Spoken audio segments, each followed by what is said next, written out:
Ya, assalamualaikum warahmatullahi wabarakatuh. Perkenalkan, nama saya Farid Harisudin dengan nomor NPM 2018 435000292.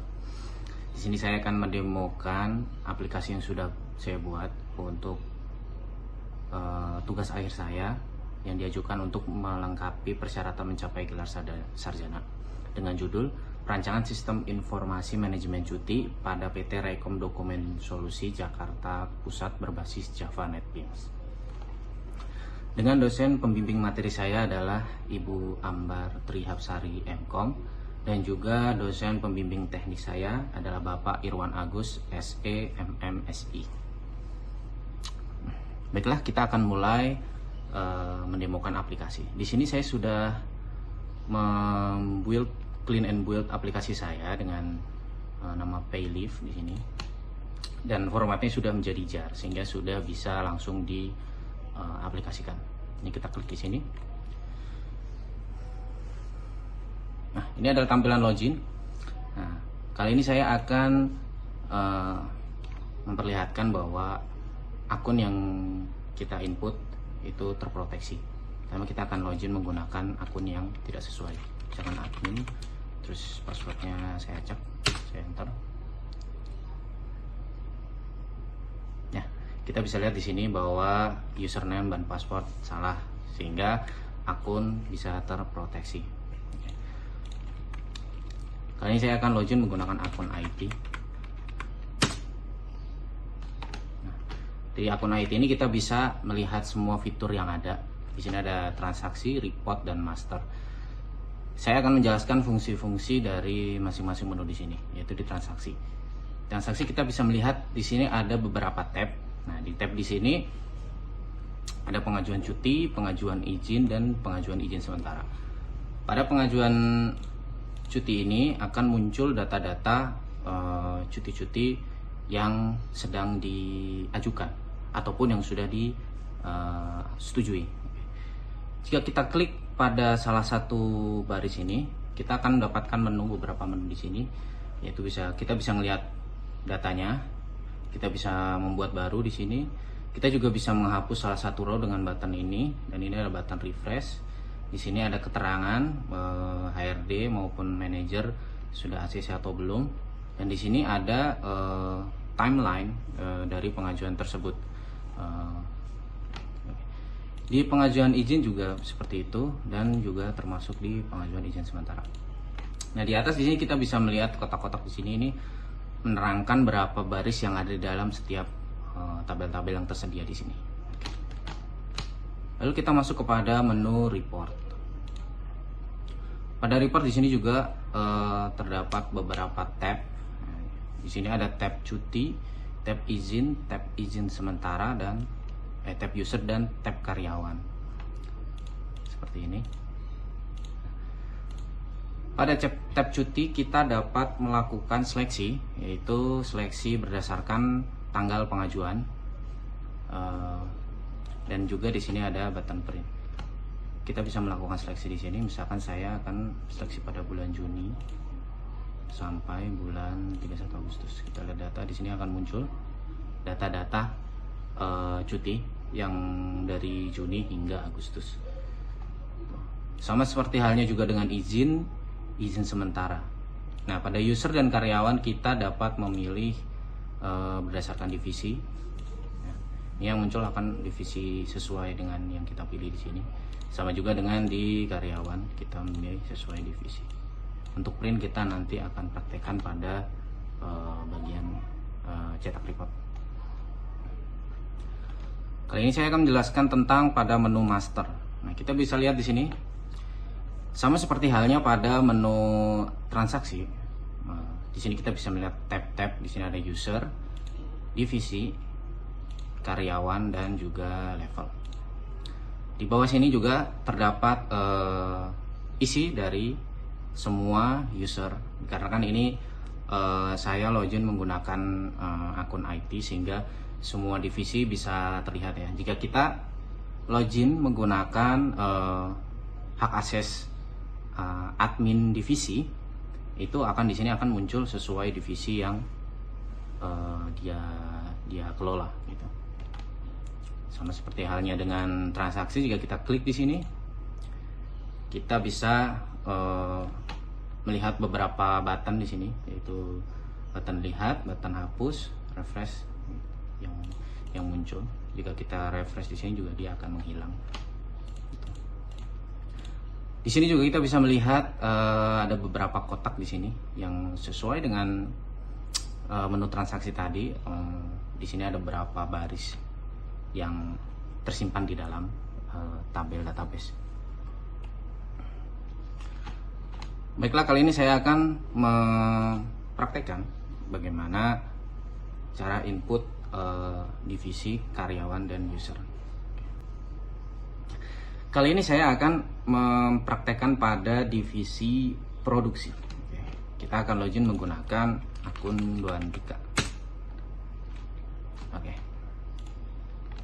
Pada menu master, nah sesuai dengan divisinya dia, divisi di sini Duantika sebagai admin divisi, sesuai dengan divisi dia maka akan muncul divisi produksi semua di sini. Di sini adalah karyawan dari divisi produksi.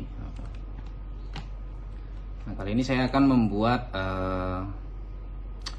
akun karyawan. Dimulai dengan buat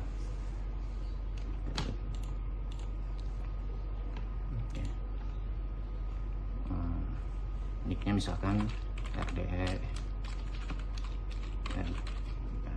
00 nama Joko.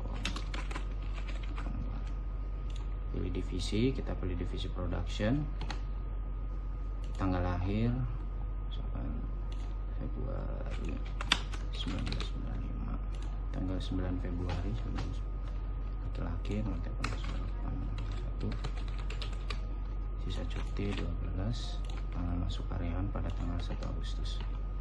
Kita klik simpan, data berhasil disimpan, kita refresh.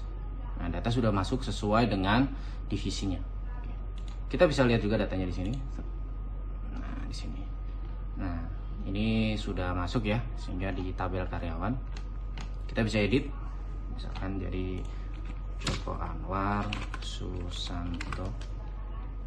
Kita simpan, kita berhasil disimpan, kita refresh, lalu kita lihat ya sudah teredit data dari akun Joko Anwar Susanto. Lalu kita akan membuat user dari si Joko Anwar di sini untuk memetakan dia sebagai siapa.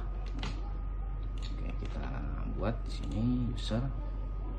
Nah, di sini kita pilih RDS 08. Sini Joko Anwar Susanto, divisi production, hak aksesnya adalah operator juga. Nah, dia sebagai operator. Ya.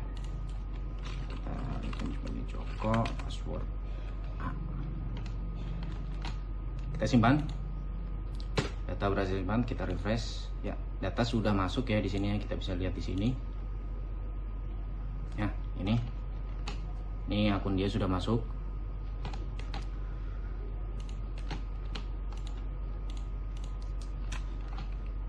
Kita dapat. Sekarang saya akan mempraktekkan bagaimana melakukan pengajuan cuti. Di sini saya akan login menggunakan akun Joko Anwar Susanto tadi. Pertama kita login Joko. Nah,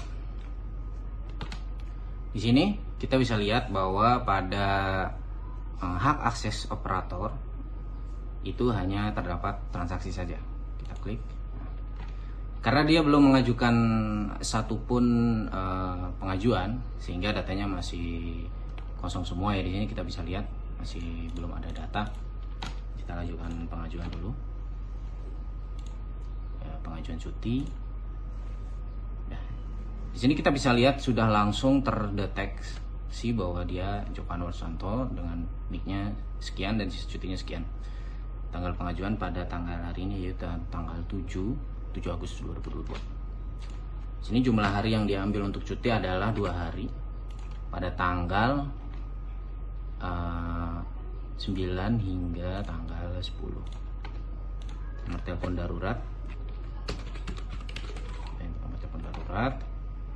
alasannya misalkan ingin menikah, misalkan. Keterangan tidak terima telepon mendadak, misalkan hanya melalui pesan singkat, misalkan seperti itu. Kita klik simpan. Nah, data pengajuan berhasil disimpan. Lalu kita refresh. Datanya sudah masuk di sini ya. Kita bisa cek juga di sini nih. Di sini masih operator karena belum melalui proses persetujuan ke manajer maupun ke bagian HRD. Nah, kita bisa lihat di sini datanya juga. Nah, di sini kita juga bisa mengedit datanya. Misalkan ada yang salah di sini, saya ingin salah. Yang ini saya hapus saja. Misalkan hanya terima pesan singkat. Nomor teleponnya misalkan saya ganti 087 seperti itu. Terus kita simpan data pengajuannya, kita refresh kembali, terus kita klik. Ya, data berhasil saya edit. Oke. Lalu saya sekarang akan mempraktekkan bagaimana manajer untuk meng-ACC dari pengajuan yang sudah dibuat.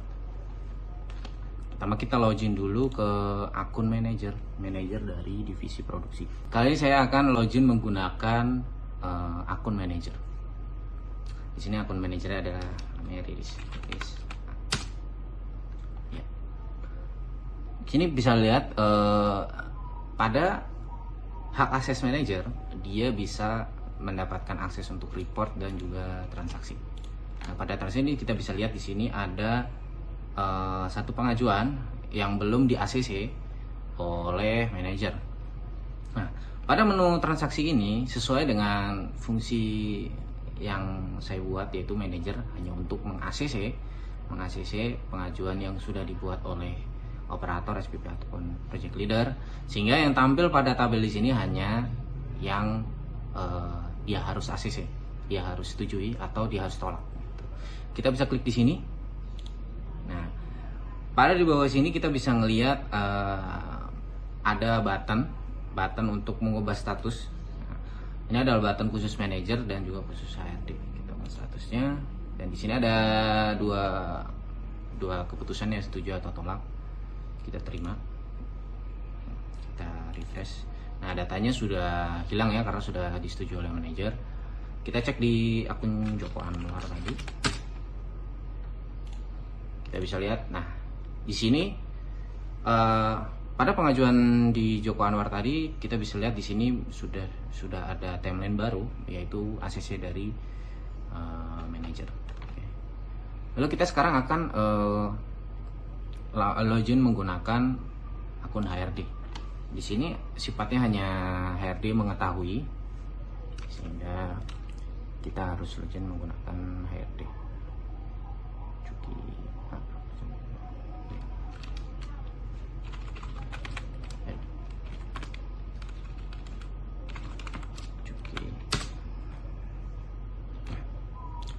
Di sini kita bisa lihat yang tadi kita ubah status, terus kita terima, kita refresh, datanya sudah hilang. Kita cek di Joko Anwar. Ya, kita bisa lihat HRD sudah menyetujui dari pengajuan pada level HRD, sehingga sudah bisa kita cetak pada form cutinya sebagai bukti untuk lampiran. Di sini kita bisa lihat, kita bisa print di sini.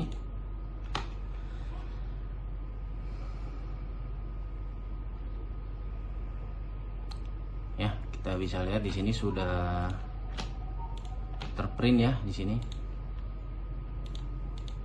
Nah, ini sesuai pengajuannya. Di sini jika ada nama di tengah-tengahnya ini berarti sudah disetujui ya, sudah diketahui oleh Juki, disetujui oleh Riris study manager, dan diajukan oleh si Joko Anwar tadi. Jadi kita bisa lihat juga dia mengajukan cuti 2 hari dan sisa cutinya 10 hari dari tanggal sampai tanggal, dengan nomor telepon darurat, tujuan dan keterangan sudah tercetak semua di sini.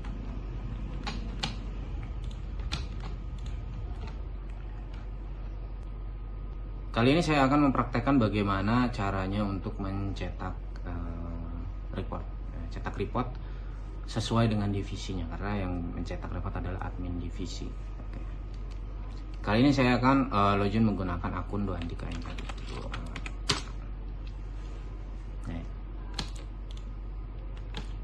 Saya akan mencetak report pada divisi produksi dari tanggal 1 Agustus hingga 31 Agustus. Kita lihat data. Ya, di sini ada 2 pengajuan ya, dari di RDS 02 dan RDS 08. Kita print. Ya, kita bisa lihat di sini sudah tarik nama berdasarkan manajer dari divisi produksi, yaitu Ibu Riris di sini. Dan di sini juga kita bisa lihat data-datanya. Lalu kita juga bisa mencetak report izin. Kita bisa lihat di sini, kita seleksi dari Juni 2000, tanggal 1 Juni hingga 31 Agustus. Di sini ada satu pengajuan ya, kita print.